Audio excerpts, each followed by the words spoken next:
नमस्कार भाऊ, बहुत बहुत स्वागत है आपका। नमस्कार। नमस्कार। भाऊ, ये जो बिहार विधानसभा चुनाव के नतीजे आए हैं, इस पर चिंतन मनन हो रहा है। कांग्रेस पार्टी बैठक करती है तो कहती है कि इसमें गड़बड़ी है, 2 हफ्ते में सबूत लाएंगे। तेजस्वी कह रहा है मंथन करेंगे, चिंतन करेंगे, क्यों हम हारे। आपको लगता है ईमानदारी से ये लोग चिंतन मनन कर पाएंगे कि ये क्यों हारे। नहीं, अब देखो, ये दोनों गठबंधन में थे और दोनों तरफ से अगर रिएक्शन आ रही है, एक बोल रहा है कि हार क्यों हुई इसका चिंतन मनन करेंगे और दूसरे बोलते हैं गड़बड़ी हो गई है, तो इसमें कॉन्ट्राडिक्शन नहीं दिखा रहे। अगर एक बोल रहा है गड़बड़ है तो उसका साथी बोल रहा है कि हार का चिंतन करेंगे, ये क्या मेरी समझ में नहीं आता। अगर आप साथ में लड़े हो, साथ में पिछले कुछ महीनों से रहे हो और जो कुछ हुआ है, तो आपका वर्जन अलग अलग कैसे हो जाता है। एक बोलता है गड़बड़ी है, अब गड़बड़ी है तो 14 दिन में उसका, ये क्या कोर्ट चल रहा है कि 14 दिन की तारीख हो गई, अगली सुनवाई पर सबूत पेश करेंगे। ये चुनाव को मजाक समझते हैं, पॉलिटिक्स को मजाक समझते, वरना ये ऐसी रिएक्शन नहीं आती। आपको मालूम था, आपको, मुझे याद आता है 2019 के चुनाव के बाद एक दिल्ली में ऐसे बड़े बड़े संपादक बुद्धिजीवी, उनका एक सेमिनार हुआ था और वो जो बैठे थे 10-15 लोग, अलग अलग यूनिवर्सिटी पेपर के संपादक, तो एक छोर पर शेखर गुप्ता बैठे थे और दूसरे छोर पर योगेंद्र यादव बैठे थे। तो योगेंद्र यादव ने, मैं 2019 के चुनाव के रिजल्ट के बाद बोल रहा हूँ, तो योगेंद्र यादव बोले कि मैंने तो पर्चे छपवाए थे, गुरुग्राम में बांटे थे और फिर भी वहां से बीजेपी वाला चुनकर आया। मुझे इतना गुस्सा आ गया कि जाकर उसकी कॉलर पकड़ू और बोलू यू बास्टर्ड। ये इनकी डेमोक्रेसी और मतदाता के मत पर ये इनका जो भरोसा है वो उस एक सेंटेंस है, यू बास्टर्ड, यानी तुम्हारा कोई वोट नहीं है, तुम्हारा कोई मत नहीं है। मैं बोलूंगा, मैं उंगली दिखाऊंगा, बगैर जाकर बटन दबाओ, ठप्पा मारो। अब ये सब उन्होंने बोल दिया।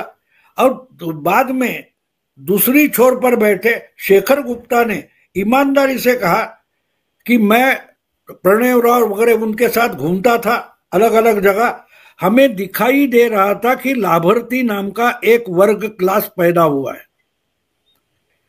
हम दरवाजे पर खड़े रह के बोलते थे महिलाओं से और झांक झांक कर देखते थे सिलेंडर है कि नहीं, दिखाई दे रहा था लेकिन हमको देखना नहीं था।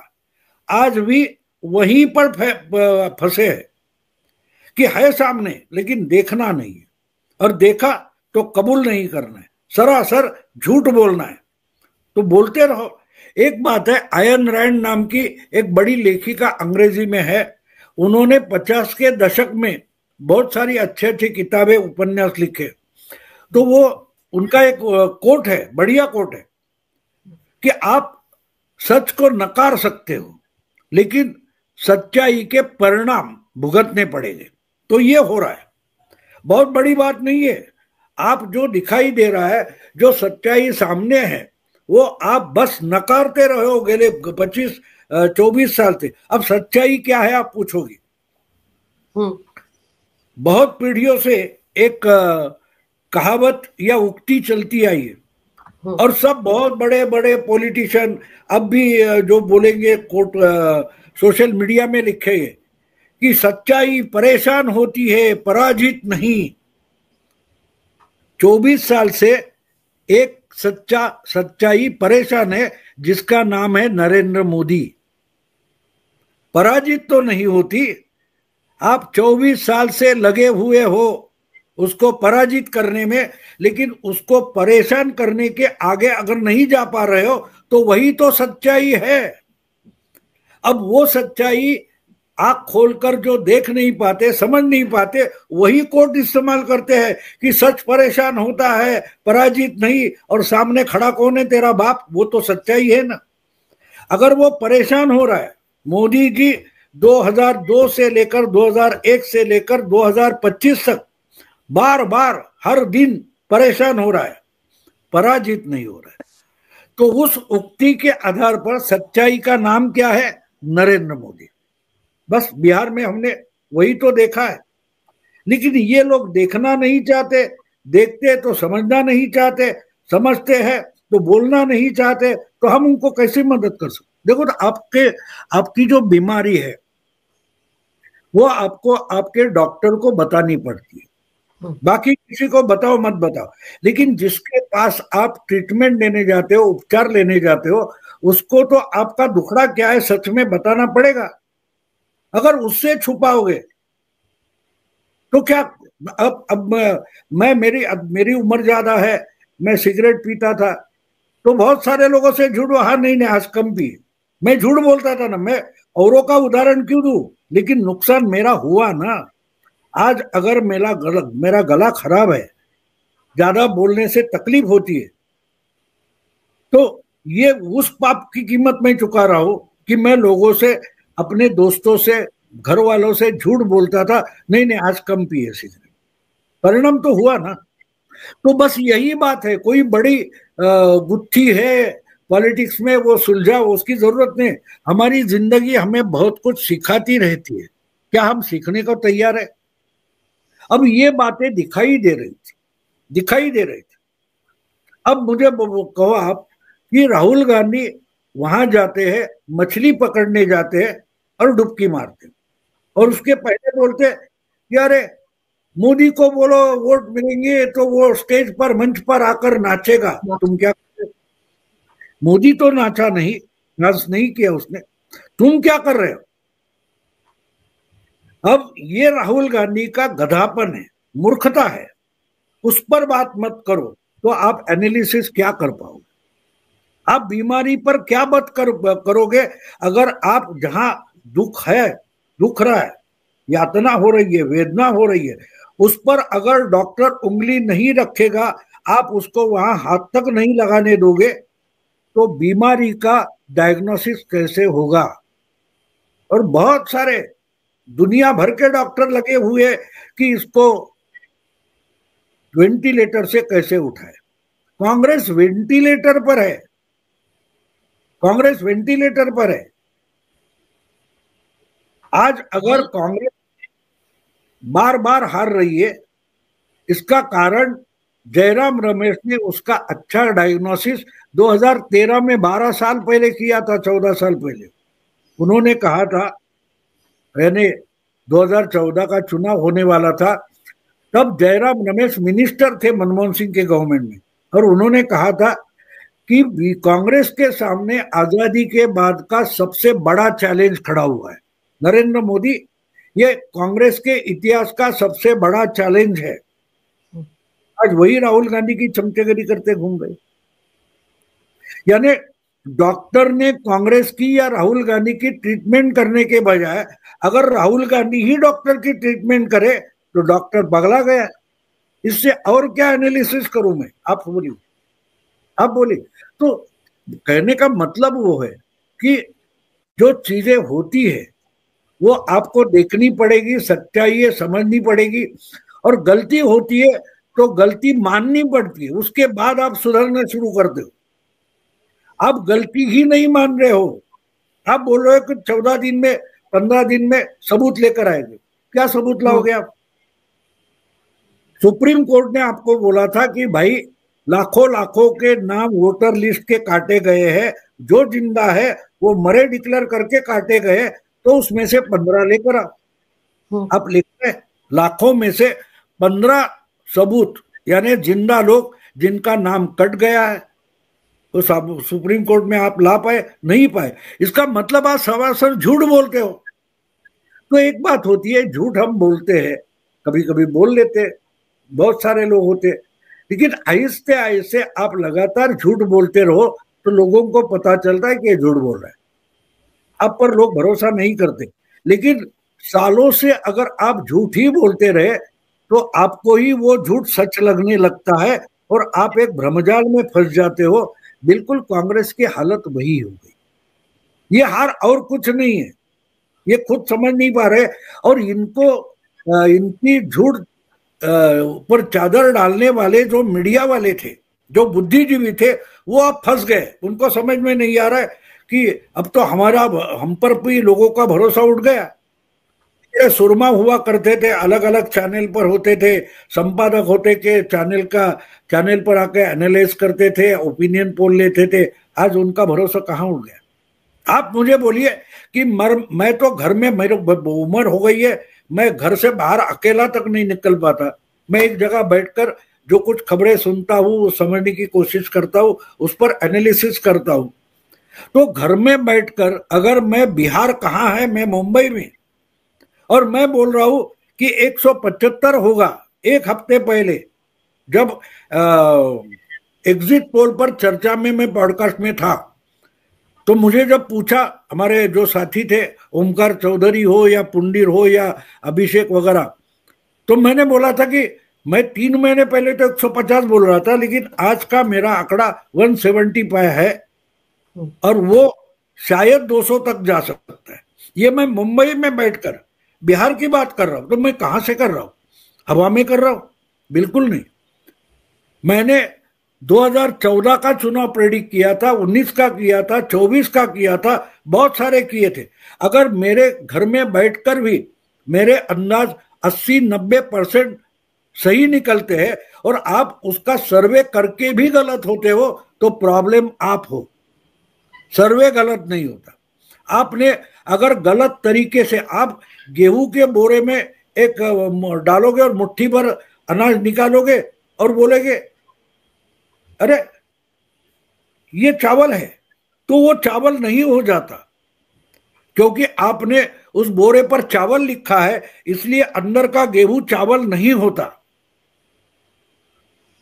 तो आप उसका अगर कोई चाइनीज राइस वगैरह बनाओगे तो वो तो राइस बन नहीं कर सकता, क्योंकि वो चावल है ही नहीं। और बाद में बोलोगे कहीं तो गड़बड़ है, सबूत लाएंगे। यार कहां से सबूत लाओगे? पहले से गेहूं थे। राहुल गांधी गलतियां कर रहे थे, लगातार गलतियां कर रहे थे। और मैंने तो, मेरे वीडियो आप देखोगे तो मैंने तो 8-9 महीने पहले महाराष्ट्र के चुनाव के नतीजे आने के बाद मैंने एक वीडियो किया था, मराठी में भी किया था, हिंदी में भी किया था। जिनके साथ करता था उनको भी बताया था कि महाराष्ट्र में जिन्होंने इतना बड़ा सुनामी लाने में मदद की है, वो शपथ विधि तक नहीं रुके। उसमें जो कुछ लोग दिल्ली गए, कुछ लोग बिहार गए। तो आज जो परिणाम देख रहे हो ना, वो 8-9 महीने की मेहनत है, जो कभी भी प्रेस कॉन्फ्रेंस लेते नहीं और हम क्या कर रहे हैं बताते तक नहीं। भाव, अब तो ऐसी सी कहानियां जैसे आप बात कर रहे हो ना, ऐसी कहानियां तो अब वही पत्रकार कह रहे हैं जो कि ये कहते थे कि इस चुनाव में बड़ा नेक टू नेक फाइट है, बड़ी कांटे की टक्कर है एनडीए और महागठबंधन में। अब वही ये बता रहे हैं कि कैसे बीजेपी के दूसरे राज्यों के सांसदों ने वहां जाकर डेरा डाला, महीने महीने बैठकर वहां कन्वेंसिंग की। ये कहानियां बता रहे हैं उन्हीं के पत्रकार। तो पहले क्यों नहीं दिखाई दिया आपको? क्योंकि दिखाई दिया था, लेकिन छुपाना था। बात ये होती है ना, देखो एक समय होता है, हमारे बच्चा भी, तुम्हारा ही बच्चा बड़ा हो गया, शायद कॉलेज वगैरह जाता होगा। एक बात समझ लो कि जब ये 5-6 साल के, मेरी नाती ने 5 साल की है, उनको हम कुछ कहानियां बताते हैं क्योंकि उनकी समझ कम है। अब देखो मेरी नाती ने, उसको मेरे लैपटॉप पर हक बनता है उसका, वो दादागिरी करेगी, 2 बार तो कार्टून देखेगी, मैं दिखाता हूं। लेकिन अभी तक उसको मैंने माउस समझाया नहीं है। तो बीच में ऐड आ जाता है, वो उड़ाना कैसा पता नहीं, तो मैंने वो छुपा के रखा है। तो आगे चलकर वो तो चलाएगी ना। उसके बाद भी मैं उसको माउस के बारे में नहीं बताऊंगा तो कोई बात नहीं, वो कहां से तो निकालेगी। तो आज अगर देश का वोटर जो है वो ज्ञानी हो चुका है, उसको बहुत बातें समझ में आती है। किसी भी को भी बच्चे को मैं देखता हूँ, कुछ बोलूं तो 1 मिनट में स्मार्टफोन पर जाके गूगल कर लेता है। जो मैं अभी एक बात बोल दूं, बीच में 6 महीने पहले की बात में पुणे में एक प्रोग्राम में गया था, वहां मैंने भाषण में लोहिया जी का रेफरेंस दिया था, राम मनोहर लोहिया का, कि नेहरू ने बजट पेश किया था। नेहरू के पास उस वक्त फाइनेंस मिनिस्ट्री थी, तो उन्होंने बताया था कि देश के हर इंसान का पर कैपिटा इनकम 15 आना है हर दिन का। तो वही आंकड़े लेकर लोहिया जी ने सिर्फ 3 आने कैसा है। तो वो बड़ा चर्चित डिबेट था, 3 आना बनाम 15 आना। तो उसने एक जो था सुनने वाला, उसने निकाल कर मुझे दिखाया, आप बोल रहे थे, उसका रेफरेंस मिल गया, घर जाकर अच्छी से पढ़ूंगा कंप्यूटर पर। तो इतने जल्दी आपका सबूत चेक करने वाले बच्चे आज की जनरेशन है, उनको आप झूठ बोलकर कुछ भी भ्रमित करोगे तो आप भ्रमित हो, वो बच्चे भ्रमित नहीं है। वो सामने से अपमान नहीं करेंगे, लेकिन पीठ पर बोलेंगे बुढ़ा सठिया गया है, बोलेंगे। तो इनकी हालत ये हो गई। अब भी बोल रहे इसने ये किया, अरे उस वक्त दिखाई नहीं दे रहा था जब समय था गली कुचे में जाकर वोटर से कार्यकर्ता को मिलना था 2 महीने पहले।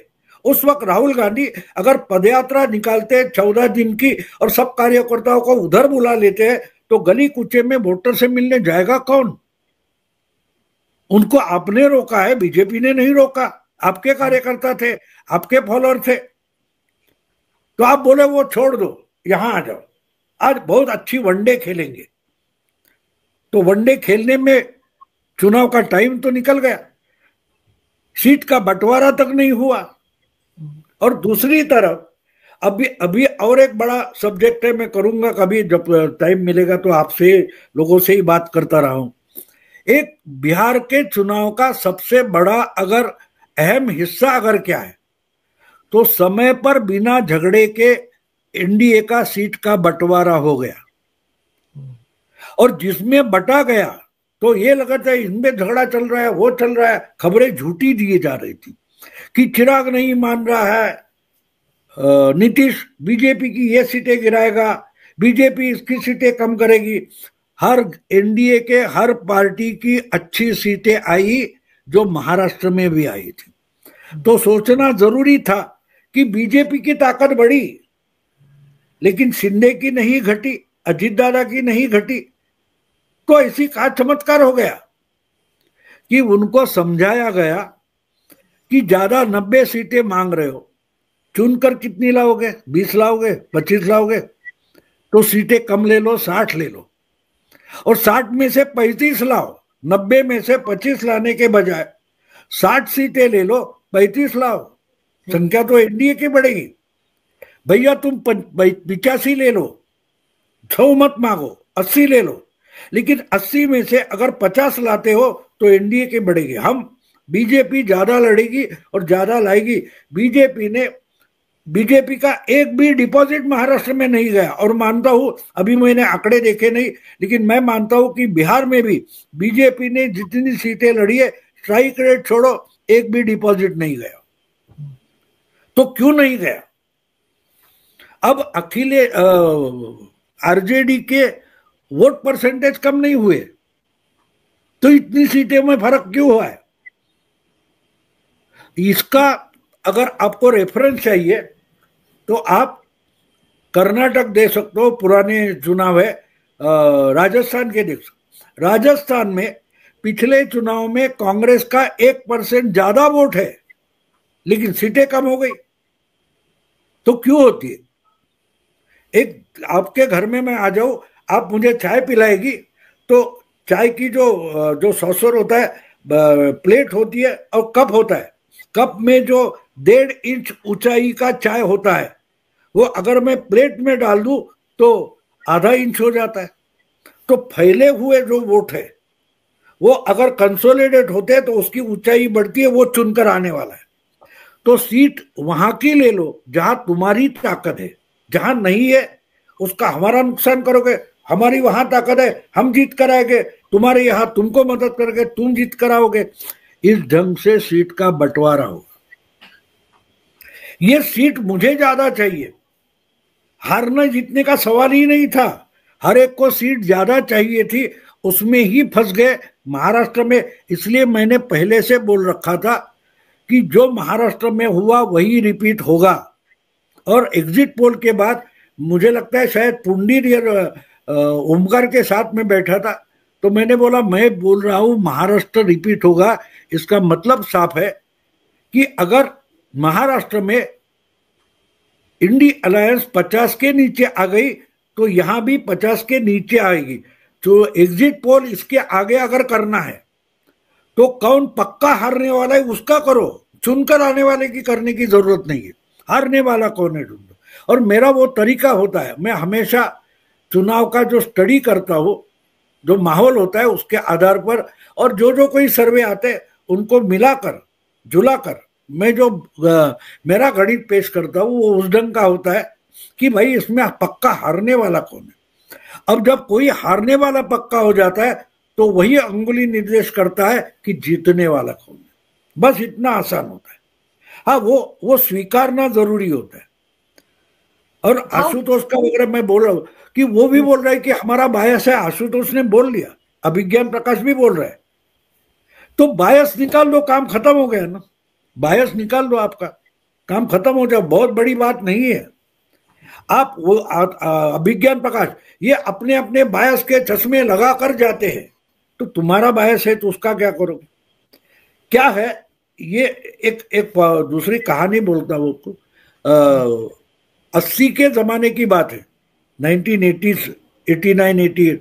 मैं मुंबई के फिल्म सिटी में गया था, तो वहां कोई फिल्म का शूटिंग चल रहा था और रमेश सिप्पी डायरेक्ट कर रहे थे। वो बैठे थे अपनी जगह, वो सब चल रहा था, तो बीच में वो कट बोलते थे और जिसकी गलती लगती थी उसके पास जाते थे, उसको समझाते थे। ऐसे 4 बार हो गए।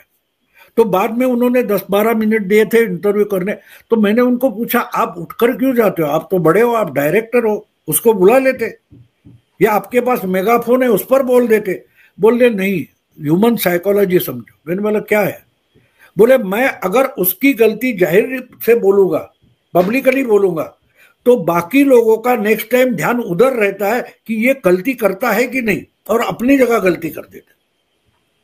तो ये ह्यूमन साइकोलॉजी है। दूसरा गलत है, मैं तो सही हूं। जो इंडिया अलायंस है उसमें सब लोग इतने ज्ञानी हैं कि वो अपने मित्र दल की गलती ढूंढते रहते और बीजेपी की या एनडीए की गलतियां ढूंढते रहते और खुद की गलती कर जाते। तो इसलिए उनकी हार पक्की थी, उन्होंने हारना ही तय किया था। वो कभी नहीं बोले कि हमको सरकार बनाने दो, नहीं, वो बोल रहे थे मोदी को हटाना है, नीतीश को हटाना है, तो भैया हटाओ।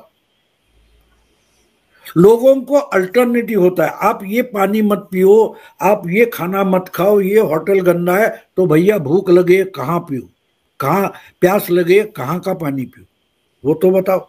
नहीं, वो पानी की जरूरत नहीं, लेकिन ये मत पियो तो मैं मर जाऊंगा, भाड़ में गई।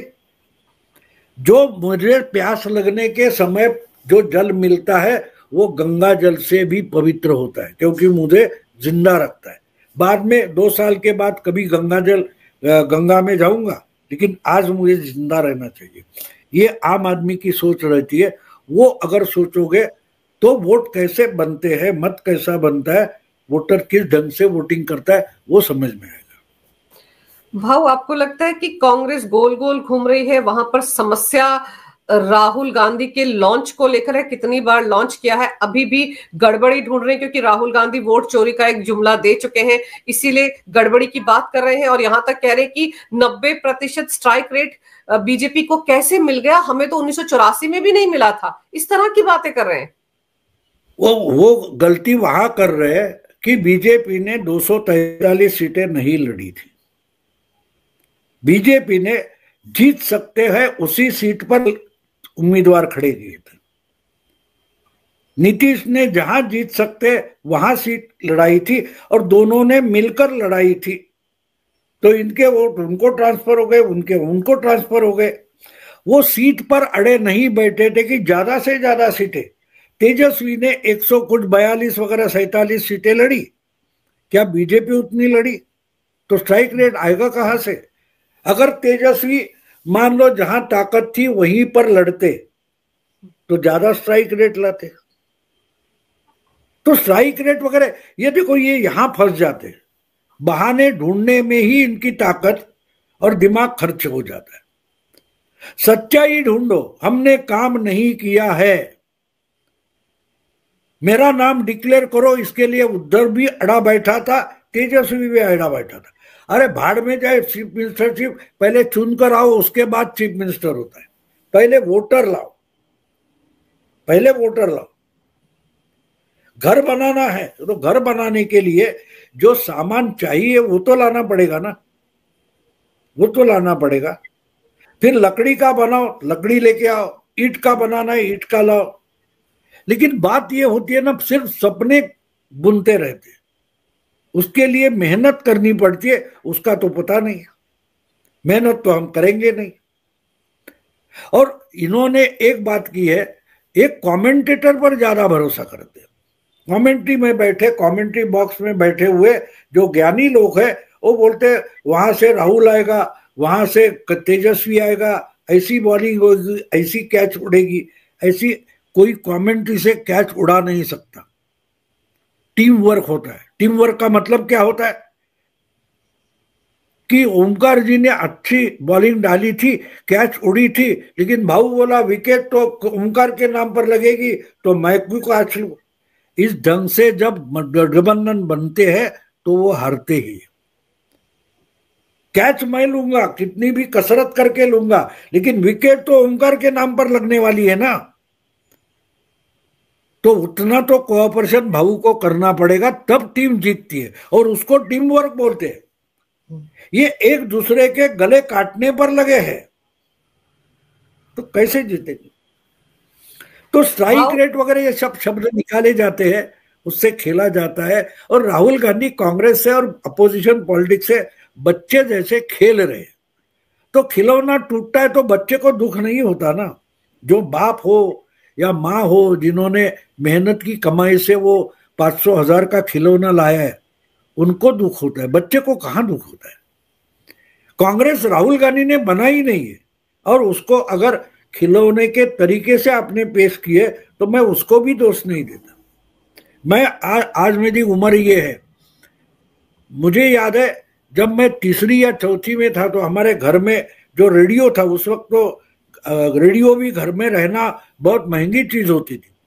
तो वो रेडियो का बटन मेरे हाथ से टूट गया था। मेरे पिताजी ने इतना पीटा था कि आज भी मैं जो स्मार्टफोन वगैरह पैसे से खरीदता हो, कमाता हो, लेकिन वो भी वहां यहां हाथ लगाओ तो गड़बड़ हो जाएगी, इसका डर दिमाग में है। कमाकर मेरा है, मेरी मेहनत है, टूट जाए तो टूट जाए, मैं दूसरा ले लूंगा। ये अरोगेंस नहीं है। उस चीज की भी कोई इज्जत होती है। खिलौना भी हो तो खिलौने की या कोई चीज की कोई इज्जत होती है। राहुल गांधी खुद की इज्जत नहीं है, किसी चीज की इज्जत नहीं करते, वो कांग्रेस की और वोटर की इज्जत क्या करेंगे। जाते जाते हम रास्ते से निकल रहे, कहीं एक घर है, उसके कंपाउंड के बाहर एक फूल का पेड़ है, उसका कुछ फूल आया है, पत्ता आया है, हम जाते जाते तोड़ देते। ये जो साइकोलॉजी है ना, वो राहुल गांधी की साइकोलॉजी। पेड़ तो आपने लगाया नहीं, फूल तोड़ लेते हो, पत्ता तोड़ लेते हो, नुकसान करोगे, काम तो नहीं करोगे। बस वो राहुल गांधी आप समझ लो तो कांग्रेस की हालत आपको समझ में आती है। जो बनाया नहीं वो भी तोड़ सकते। भाव, ये जो चुनाव हुए हैं, आपको लगता है क्योंकि अखिलेश को भी डर लगने लगा है, वो भी तमाम तरह की बातें कर रहे हैं, योगी का जलवा उन्होंने भी देखा, तो आपको लग रहा है ये झांकी है, ट्रेलर है 2027 के यूपी के लिए और 2029 के लोकसभा चुनाव के लिए भी, जो कुछ बिहार में हुआ है? मैं मानता हूं कि अखिलेश को अगर डरना है तो बीजेपी से बगैर डरने की जरूरत नहीं है, गठबंधन से डरने की जरूरत नहीं है। अखिलेश या ममता दोनों को अगर डरना है तो सीमांचल में ओवैसी ने जो किया है उसका वो स्टडी करे, अभ्यास करे, क्योंकि ये दोनों की राजनीति जो है वो मुस्लिम वोट बैंक पर टिकी हुई है। बिहार का मैं जो अलग अलग लोगों को सुन रहा हूं, देख रहा हूं, तो मुझे अजीब लग रहा है। किसी को ओवैसी की जो जीत है उसका एनालिसिस करने की जरूरत नहीं लग रही है। उसने पहली बार, अगर रीढ़ की हड्डी टूटी है गठबंधन की बिहार में और आरजेडी की, तो एमवाय समीकरण टूटा है।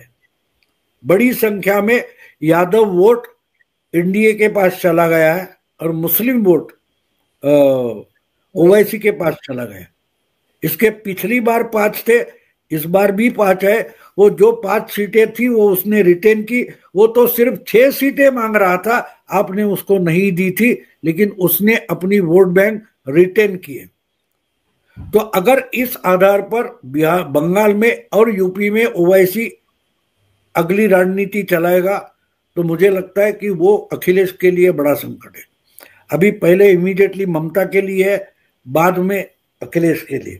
बाकी कांग्रेस वगैरह वो क्या करे करने दो, उसके मतलब नहीं, लेकिन इनके लिए जो बेसिकली मुस्लिम वोट बैंक पर जीना चाहते, उनके लिए जरा संकट है। बिल्कुल सही कह रहे हैं आप भाव कि बहुत कुछ समझने की जरूरत है। कांग्रेस को जो समस्या है उसकी तरफ ध्यान नहीं दे रही है। कांग्रेस समस्या अपने आप में राहुल गांधी है, तो कम से कम अगर उनको जब तक नहीं हटाएंगे तब तक कांग्रेस का यही बंटाधार होता रहेगा। जो इतनी पुरानी पार्टी जो कांग्रेस है उसका हाल एक क्षेत्रीय पार्टी जैसा हो गया है बिहार में, तो ये कांग्रेस को समझने की जरूरत है। आपकी तबीयत बहुत ठीक नहीं रहती है, लेकिन इसके बावजूद आपने समय निकालकर मुझसे बात की, इसके लिए आपका बहुत बहुत धन्यवाद। नमस्कार। नमस्कार।